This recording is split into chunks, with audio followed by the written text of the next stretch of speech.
Resident Evil: The Umbrella Conspiracy by S.D. Perry. Chapter 1. Jill was already late for the briefing when she somehow managed to drop her keys into a cup of coffee on the way out the door. There was a muted ting as they hit the bottom, and as she paused in mid-stride, staring in disbelief at the steaming ceramic mug, the thick stack of files she carried under her other arm slid smoothly to the floor. Paper clips and sticky notes scattered across the tan carpeting. Shit. She checked her watch as she turned back toward the kitchen, cup in hand. Wesker had called the meeting for 1900 sharp, which meant she had about 9 minutes to make the 10-minute drive, find parking, and get her butt into a chair. The first full disclosure meeting since the stars had gotten the case. Hell, the first real meeting since she'd made the raccoon transfer. And she was going to be late. Figures. Probably the first time in years I actually give a rat's ass about being on time and I fall apart at the door. Muttering darkly, she hurried to the sink, feeling tense and angry with herself for not getting ready earlier. It was the case. The goddamn case. She'd picked up her copies of the ME files right after breakfast and spent all day digging through the reports, searching for something that the cops had somehow missed, and feeling more and more frustrated as the day slipped past, and she'd failed to come up with anything new. She dumped the mug and scooped up the warm, wet keys, wiping them against her jeans as she headed back to the front door. She crouched down to gather the files, and stopped, staring down at the glossy color photo that had ended up on top. Oh, girls. She picked it up slowly, knowing that she didn't have time and yet unable to look away from the tiny, blood-spattered faces. She felt the knots of tension that had been building all day intensify, and for a moment, it was all she could do to breathe as she stared at the crime scene photo. Becky and Priscilla McGee, ages 9 and 7. She'd flipped past it earlier, telling herself that there was nothing there she needed to see. But it isn't true, is it? You can keep pretending or you can admit it.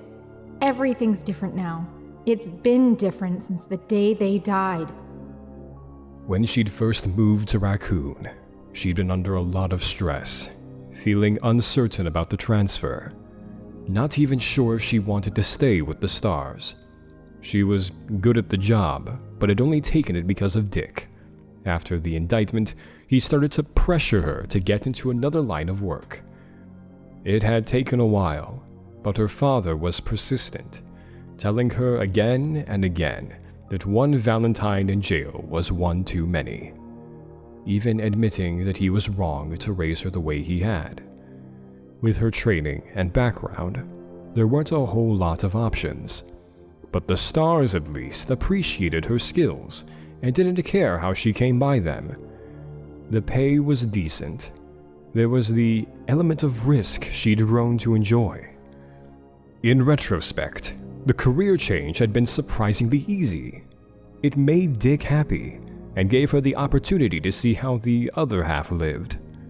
Still, the move had been harder on her than she'd realized. For the first time since Dick had gone inside, she'd felt truly alone, and working for the law had started like a joke. The daughter of Dick Valentine, working for truth, justice, and the American way. Her promotion to the Alphas, a nice little house in the suburbs. It was crazy, and she'd been giving serious thoughts to just blowing out of town, giving the whole thing up, and going back to what she'd been before.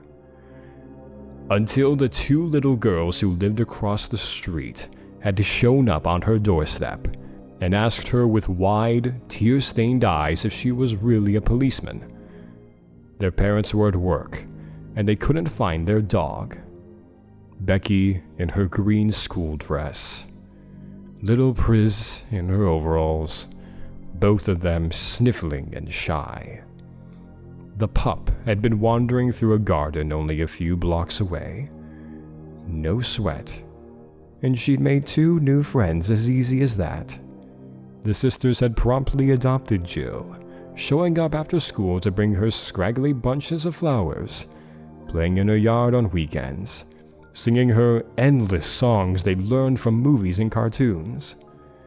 It wasn't like the girls had miraculously changed her outlook or taken away her loneliness, but somehow, her thoughts of leaving had been put on a back burner, left alone for a while. For the first time in her 23 years, she started to feel like a part of the community she lived and worked in. The change so subtle and gradual that she'd hardly noticed. 6 weeks ago, Becky and Chris had wandered away from a family picnic in Victory Park and became the first 2 victims of the psychopaths that had since terrorized the isolated city. The photo trembled slightly in her hand, sparing her nothing. Becky, lying on her back, staring blindly at the sky, a gaping, ragged hole in her belly. Chris was sprawled next to her, arms outstretched, chunks of flesh ripped savagely from the slender limbs. Both children had been eviscerated, dying of massive trauma before they'd bled out. If they'd screamed, no one had heard.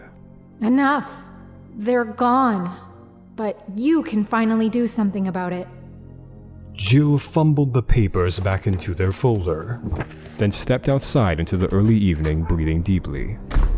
The scent of freshly cut grass was heavy in the sun-warmed air. Somewhere down the street, a dog barked happily amidst the shouts of children.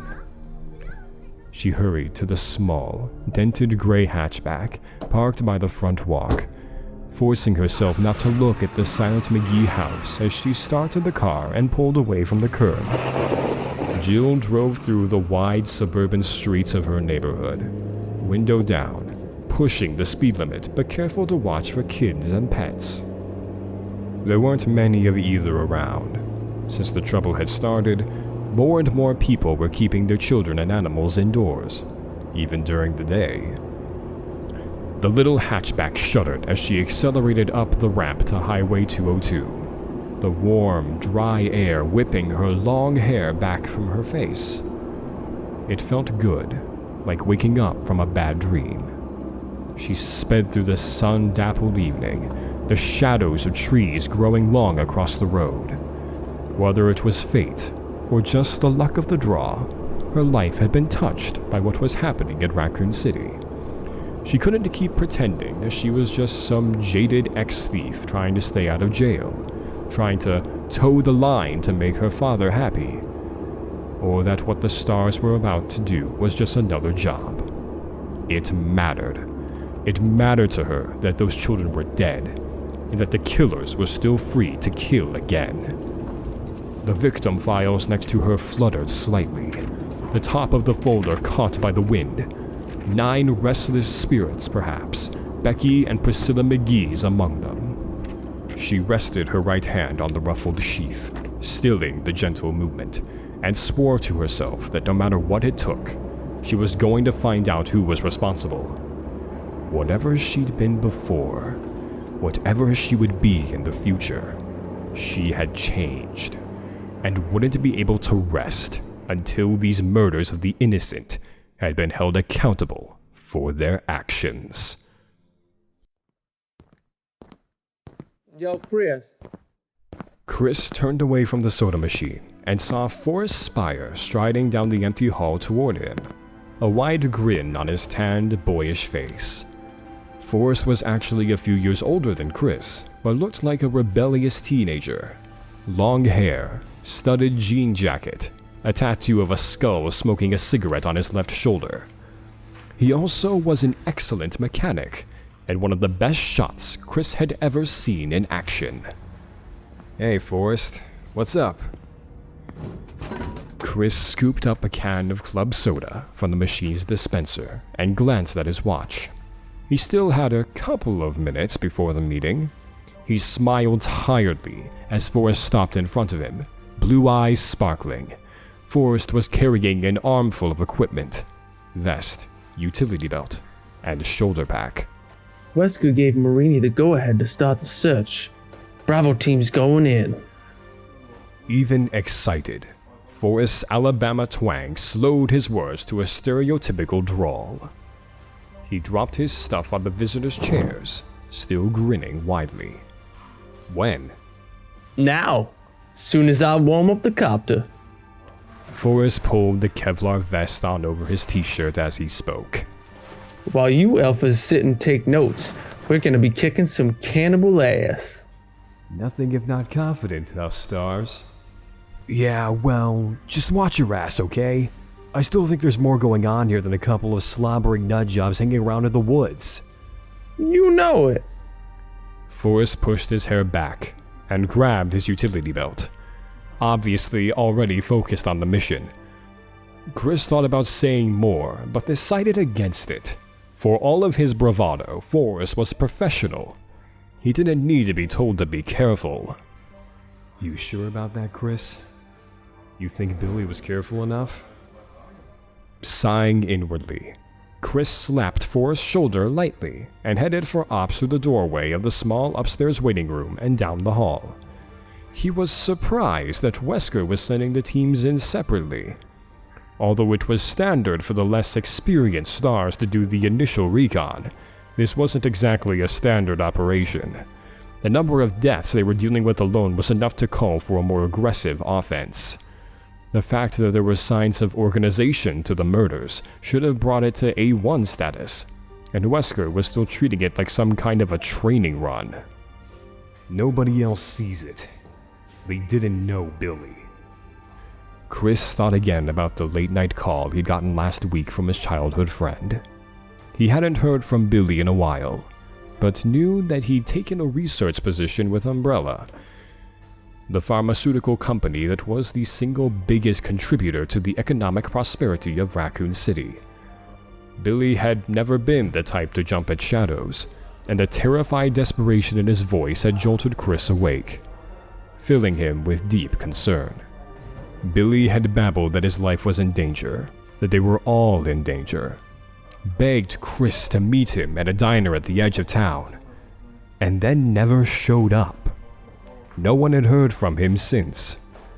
Chris had run it over and over again in his mind during the sleepless nights since Billy's disappearance, trying to convince himself that there was no connection to the attacks on Raccoon, and yet was unable to shake the growing certainty that there was more going on than met the eye, and that Billy had known what it was.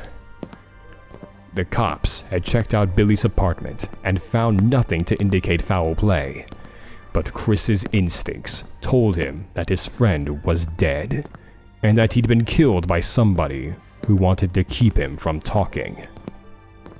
And I seem to be the only one.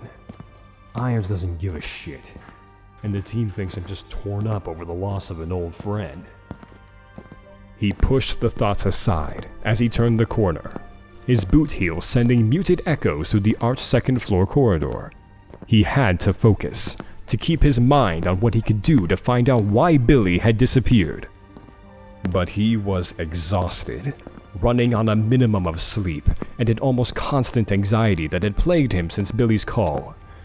Maybe he was losing his perspective, his objectivity dulled by recent events. He forced himself not to think about anything at all as he neared the Star's office, determined to be clear-headed for the meeting. The buzzing fluorescence above seemed like overkill in the blazing evening light that filled the tight hallway. The Raccoon Police Building was a classic, if unconventional, piece of architecture. Lots of inlaid tile and heavy wood, but it had too many windows designed to catch the sun. When he'd been a kid, the building had been the Raccoon City Hall. With the population increase a decade back, it had been renovated as a library, and 4 years ago, turned into a police station. It seemed like there was always some kind of construction going on. The door to the Star's office stood open, the muted sounds of gruff male voices spilling out into the hall. Chris hesitated a moment. hearing Chief Irons among them. Irons was a self-centered and self-serving politician masquerading as a cop. It was no secret that he had his sweaty fingers in more than a few local pies. He'd even been implicated in the Cider District land scam back in '94, and although nothing had been proved in court, anyone who knew him personally didn't harbor any doubt. Chris shook his head, listening to Irons' greasy voice. Hard to believe he'd once led the Raccoon Stars even as a paper pusher. Maybe even harder to believe that he'd probably end up as mayor someday. Of course, it doesn't help much that he hates your guts, does it, Redfield? Yeah, well, Chris didn't like to kiss ass, and Irons didn't know how to have any other kind of relationship. At least Irons wasn't a total incompetent. He'd had some military training. Chris passed on a straight face and stepped into the small, cluttered office that served as the Star's filing cabinet and base of operations. Barry and Joseph were over by the rookie desk, going through a box of papers and talking quietly. Brad Vickers, the Alpha pilot, was drinking coffee and staring at the main computer screen a few feet away, a sour expression on his mild features. Across the room, Captain Wesker was leaning back in his chair, hands behind his head, smiling blankly at something Chief Irons was telling him. Irons' bulk was leaned against Wesker's desk, one pudgy hand brushing at his carefully groomed mustache as he spoke. So I said, you're gonna print what I tell you, Bertolucci, and you're gonna like it, or you'll never get another quote from this office. And he says, Chris! Wesker interrupted the chief, sitting forward. Good. You're here. Looks like we can stop wasting time. Irons scowled in his direction, but Chris kept his poker face. Wesker didn't care much for Irons either, and didn't bother trying to be any more than polite in his dealings with the man. From the glint in his eye, it was obvious that he didn't care who knew it either. Chris walked into the office and stood by the desk he shared with Ken Sullivan, one of the Bravo team. Since the teams usually worked different shifts, they didn't need much room. He set the unopened can of soda on the battered desktop and looked at Wesker. You're sending Bravo in? The captain gazed back at him impassively, arms folded across his chest. Standard procedure, Chris. Chris sat down, frowning. Yeah, but with what we talked about last week, I thought... Irons interrupted. I gave the order, Redfield. I know you think there's some kind of cloak and daggers going on here, but I don't see any reason to deviate from policy. Sanctimonious prick. Chris forced a smile, knowing it would irritate Irons. Of course, sir. No need to explain yourself on my behalf. Irons glared at him for a moment, his piggy little eyes snapping, then apparently decided to let it drop. He turned back to Wesker. I'll expect a report when Bravo returns. Now if you'll excuse me, Captain. Wesker nodded. Chief? Irons stalked past Chris and out of the room. He'd been gone less than a minute before Barry started in. Think the chief took a shit today? Maybe we all ought to chip in for Christmas. Get him some laxatives. Joseph and Brad laughed, but Chris couldn't bring himself to join in. Irons was a joke, but his mishandling of this investigation wasn't all that funny.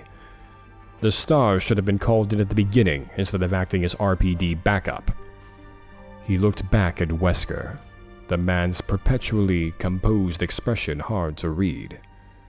Wesker had taken over the Raccoon Stars only a few months ago, transferred by the Home Office in New York, and Chris still didn't have any real insight into his character. The new captain seemed to be everything he was reputed to be: smooth, professional, cool. But there was a kind of distance to him, a sense that he was often far removed from what was going on. Wesker sighed and stood up. Sorry, Chris. I know you wanted things to go different, but Irons didn't put a whole lot of stock into your misgivings. Chris nodded. Wesker could make recommendations, but Irons was the only one who could upgrade a mission status. Not your fault. Barry walked toward them, scruffing at his short, reddish beard with one giant fist. Barry Burton was only 6 feet tall, but built like a truck. His only passion outside of his family and his weapons collection was weightlifting, and it showed. Don't sweat it, Chris. Marini will call us in the second he smells trouble. Irons is just pulling your chain. Chris nodded again, but he didn't like it. Hell, Enrico Marini and Forrest Spare were the only experienced soldiers in Bravo. Ken Sullivan was a good scout and a brilliant chemist, but in spite of his STARS training, he couldn't shoot the broadside of a barn. Richard Eichen was a top-rate communications expert, but he also lacked field experience. Routing out Bravo team was Rebecca Chambers, who'd only been with the STARS for 3 weeks, supposed to be some kind of medical genius. Chris had met her a couple of times, and she seemed bright enough, but she was just a kid. It's not enough. Even with all of us, it may not be enough. He cracked open his soda, but didn't drink any, wondering instead what the STARS were going up against. Billy's pleading, desperate words echoing through his mind yet again. They're going to kill me, Chris. They're going to kill everyone who knows. Meet me at Emmy's, now. I'll tell you everything. Exhausted, Chris stared off into space, alone in the knowledge that the savage murders were only the tip of the proverbial iceberg. Barry stood by Chris's desk for a minute, trying to think of something else to say, but Chris didn't look like he was in the mood for conversation. Barry shrugged inwardly and headed back to where Joseph was going through files. Chris was a good guy, but he took things too hard sometimes. He'd get over it as soon as it was their turn to step in. Man, it was hot. Seemingly endless trickles of sweat rolled down his spine, gluing his t-shirt to his broad back. The air conditioning was on the fritz as usual, and even with the door open, the tiny STARS office was uncomfortably warm. Any luck? Joseph looked up at him from a pile of papers, a rueful smirk on his lean face. You kidding? It's like somebody hid the damn thing on purpose. Barry sighed and scooped up a handful of files. Maybe Jill found it.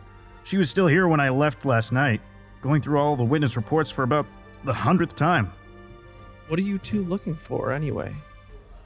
Barry and Joseph looked over at Brad, still sitting at the computer console, headset on. He'd been monitoring Bravo's progress throughout their flyby of the forested district, but for now, he looked bored as hell. Joseph answered him.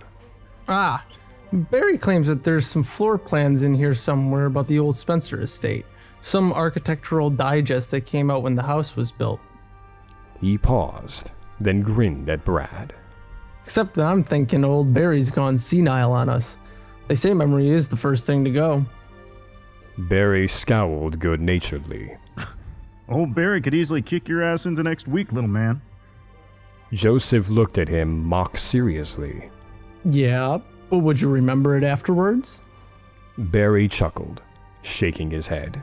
He was only 38, but had been with the Raccoon Stars for 15 years, making him the senior member. He endured numerous old age jokes, mostly from Joseph. Brad cocked an eyebrow. The Spencer place? Why would it be in a magazine? You kids gotta learn your history. Barry said. It was designed by the one and only George Trevor, just before he disappeared. He was that hot shit architect who did all those weird skyscrapers in DC. In fact, Trevor's disappearance may have been the reason that Spencer shut that mansion down. Rumor has it that Trevor went crazy during the construction, and when it was finished, he got lost and wandered the halls until he starved to death. Brad scoffed, but suddenly looked uneasy. That's bullshit. I've never heard anything like that. Joseph winked at Barry. No, it's true. Now his tortured ghost roams the estate each night, pale and emaciated. And I've heard tell that sometimes you can hear him calling out, Brad Vickers. Bring me Brad Vickers. Brad flushed slightly. Yeah, haha. You're a real comedian, Frost. Barry shook his head, smiling, but wondered again how Brad had ever made it to Alpha. He was undoubtedly the best hacker working for STARS, and a decent enough pilot, but he wasn't so hot under pressure. Joseph had taken to calling him Chicken Heart Vickers when he wasn't around, and while the STARS generally stuck up for one another, nobody disagreed with Joseph's assessment. So is that why Spencer shut it down? Brad addressed this to Barry, his cheeks still red. Barry shrugged. I doubt it. It was supposed to be some kind of guest house for Umbrella's top execs. Trevor did disappear right about the time of the completion, but Spencer was a wacko anyway. He decided to move Umbrella's headquarters to Europe. I forgot where exactly. And then he just boarded up the mansion. Probably a couple $1,000,000 straight down the crapper. Joseph sneered. Right. Like Umbrella would suffer. True enough. Spencer may have been crazy, but he'd had enough money and business savvy to hire the right people. Umbrella was one of the biggest medical research and pharmaceutical companies on the planet. Even 30 years ago, the loss of a few $1,000,000 probably hadn't hurt. Anyway, Joseph went on. the Umbrella people told Irons that they'd send someone out to check the place over, and that it was secure. No break-ins. So why look for blueprints? Brad asked. It was Chris who answered, startling Barry. He'd walked back to join them, his youthful face fixed with a sudden intensity that almost bordered on obsessive. Because it's the only place in the woods that hasn't been checked over by the police, and it's practically in the middle of the crime scenes, and because you can't always trust what people say. Brad frowned. But if Umbrella sent somebody out... Whatever Chris was going to say in response was cut short by Wesker's smooth voice, rising from the front of the room.